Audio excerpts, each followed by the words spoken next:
So vlogging is subjectively dull. The whole point is just you showcase your environment, bring the audience along, and maybe you learn something. Maybe you have a shared experience together. Maybe the goal is to find something or learn or just see how big the world is. And fucking God knows she's not gonna talk about her new environment, so I fucking might as well. Jesus. All these things in the way and just spend some money on some plates. And I'm just gonna get comfy. We're all going to go on this thing together. So you know what? We're going to learn about Oklahoma together. All right? Right now. You know what? I'm glad I did all this research because Oklahoma in my head was a meth hamlet you just flew over, you know? Maybe on a good day it was the hat of Texas, you know? I didn't really know too much about it. So rather than just keep living in ignorance, I thought I could just Google a couple things. And you know what? I did. I booked a flight. I found a reasonably cheap Airbnb. I think it'll go okay. I think it was the no stars that really made the price point what it was. And I got on the rideshare, and on my way I went. The rideshare was pretty rough, not gonna lie. One thing I noticed right off the bat, just looking into this state, the topographical diversity is far more than I thought it was. I truly just thought it was plains for miles and miles and miles. But, it's beautiful. We wouldn't know that, though, would we? We got the Ozark Plateau with its bits of the beautiful Ozark Mountains. Those expansive prairie plains I thought were everywhere, but lots of ranching, and that's where those buffalo roam. The Ouachita Mountains and National Forest are gorgeous on the east. Down low with the rocky sandstone hills. The oldest mountain range in the south is called the Arbuckle Mountains, beautifully eroded waterfalls. On the border of Texas, we got the Red River Valley, named so for its red silt, very fertile land. The same color scheme in the Red Bed Plains with its sandstone and shale. The Gypsum Hills with all its soft gypsum goodies. Finally, we got the high plains are the highest and driest in the state of the Panhandle where I was dropped off, which is how I got here.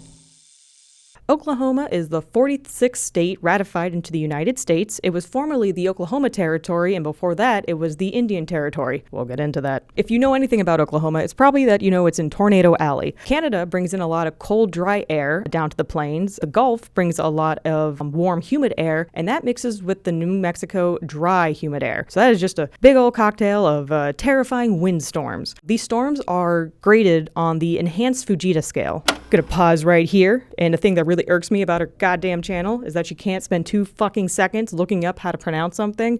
I thought the enhanced Fujita scale was pronounced enhanced Fujita. I double-checked and found out that Dr. Ted was from Japan. It's pronounced Fujita. It took me a fucking second to check that shit out and just double-check so I didn't look like an idiot.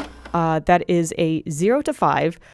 It measures the wind speed and the damage likely to occur because of these winds, which is terrifying because a 0, again, 0 to 5, it's roughly 65 to 85 miles per hour, so holy hell.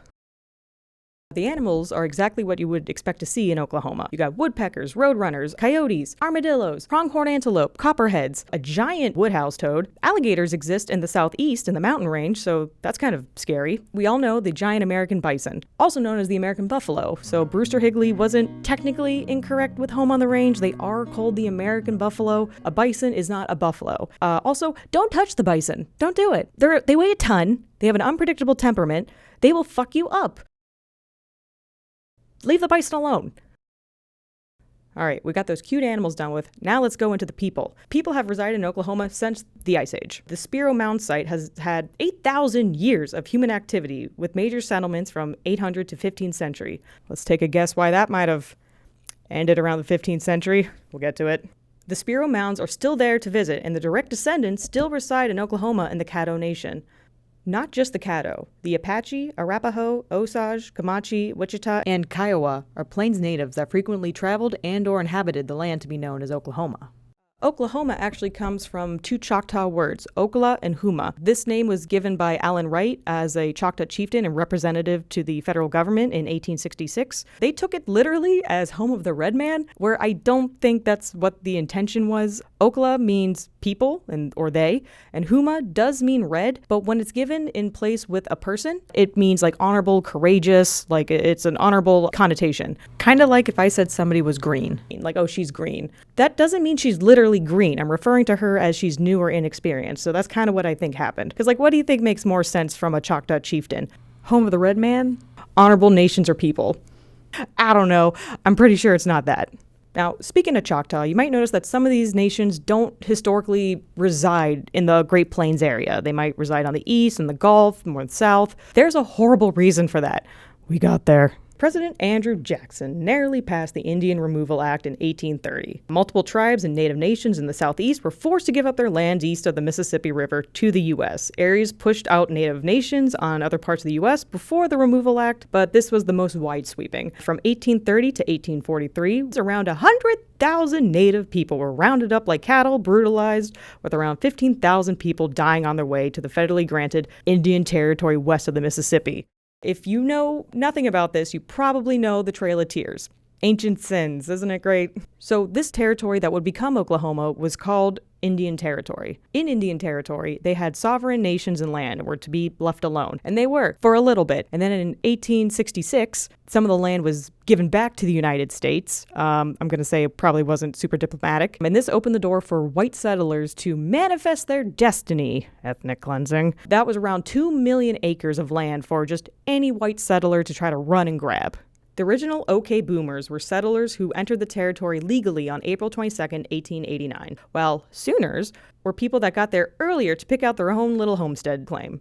Snooze, you lose. As of today, Oklahoma has the third largest Native American population. They're behind Alaska and California, with the federal government recognizing 38 tribes that exist in Oklahoma to this day. So what I'm saying is, I learned a lot of shit in high school, and then I forgot a lot of it, and then it was really fun to relearn all this about Native American history. They're sharing their culture, and I'm just so pissed that a woman is in an area that can learn about this shit.